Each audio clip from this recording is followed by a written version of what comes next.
Hello friends, आज की इस वीडियो में मैं कुछ प्रैक्टिकल चीज़ें आपको बताने वाला हूँ। दोस्तों, जो आज मैं बताने वाला हूँ ये बहुत इंपॉर्टेंट है।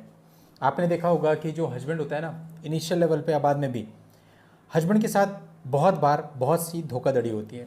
और जो नए लोग होते हैं जो अभी अभी इन केसेस में इन्वॉल्व हुए हैं उन्हें कुछ पता नहीं होता। बहुत बार देखा जाता है कि दोनों ही पार्टी जब अपने ईगो में रहती हैं, एक दूसरे से बात नहीं करती, तो बीच में किसी मिडिल मैन को डाला जाता है।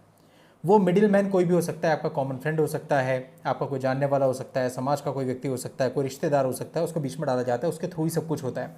यानी वही सामने वाली पार्टी से बात कर रहा है, वही आपको बता रहा है। और दोस्तों, मैक्सिमम केस में कई बार आपने ऐसा भी देखा होगा कि जो मिडिल मैन होता है वो आपके साथ लगा रहता है शुरू से आखिर तक, और आपको भी लग रहा होता है कि भाई ये तो बड़ा हमदर्द है और हमारी बहुत हेल्प कर रहा है, और आप भी उस पर पूरा विश्वास कर रहे होते हैं। लेकिन दोस्तों, ऐसे मामलों में अधिकतर ये देखा जाता है कि मिडिल मैन ही सबसे ज़्यादा आपकी वाट लगाता है। कैसे, समझिएगा। देखिए, बहुत सारे मामले हमारे पास ऐसे आते हैं जहाँ पर मिडिल मैन ने आईओ के नाम पर लाखों रुपया हस्बैंड की फैमिली से ले लिया और उसको डरा के रखा कि वो आईओ से नहीं मिलेंगे, अगर मिलेंगे तो ऐसा नुकसान हो जाएगा, इनकी अरेस्टिंग हो जाएगी, और वो लोग डर के जैसा वो बोलता वैसा करते चले गए।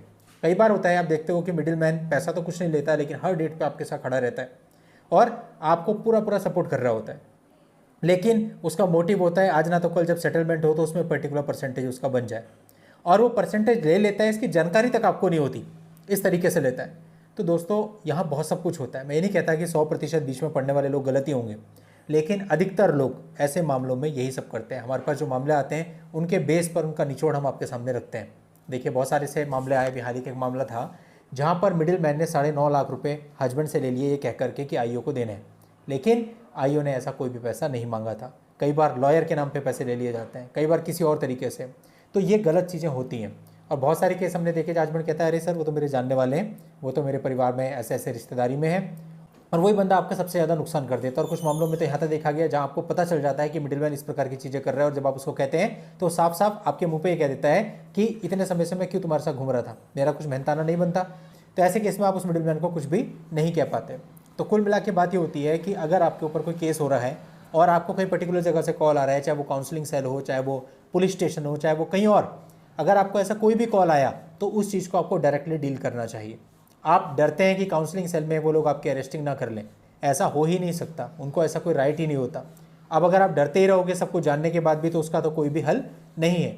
लेकिन अगर लीगल बात करें तो लीगल यही है कि वहाँ केवल आपकी काउंसलिंग होनी है, आप वहाँ जाइए, अपनी बात रखिए, जस्ट इतना ही है, इससे ज़्यादा कुछ नहीं होता। तो इसलिए बीच में आप जितने ज़्यादा लोगों को डालोगे उतनी ज़्यादा चीज़ें खराब होंगी, और जितने कम लोग फेस टू फेस बात करेंगे उतना ही चीज़ें सुलझेंगी। तो कोशिश तो करनी चाहिए कि शुरुआत में जब आपके ऊपर ये सब चीज़ें शुरू ही हो रही हैं उसी समय इन चीज़ों को ख़त्म कर लिया जाए।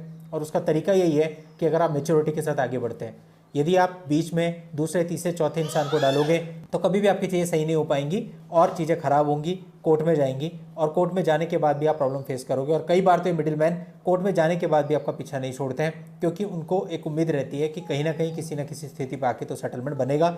और सेटलमेंट के टाइम पे भी आपको बहुत सारे र्यूमर्स बताए जाते हैं, आपको गलत इन्फॉर्मेशन दी जाती हैं जिनके अंडर आप काम करते हो। इससे आपको आपके केस में भी नुकसान हो सकता है, पैसे का नुकसान तो होता ही है, और बहुत सारे अन्य प्रकार के नुकसान भी हो सकते हैं। तो आपको हमेशा ऐसे मिडिल मैन से बच के रहना है, और कोशिश करनी है कि यदि ऐसे विवाद हैं तो चाहे वो आईओ हो, चाहे सामने वाली पार्टी का लॉयर हो, चाहे सामने वाली पार्टी खुद ही क्यों ना हो, आप अगर उनसे डायरेक्ट बात करेंगे तो हमेशा आपको इसका फ़ायदा मिलेगा।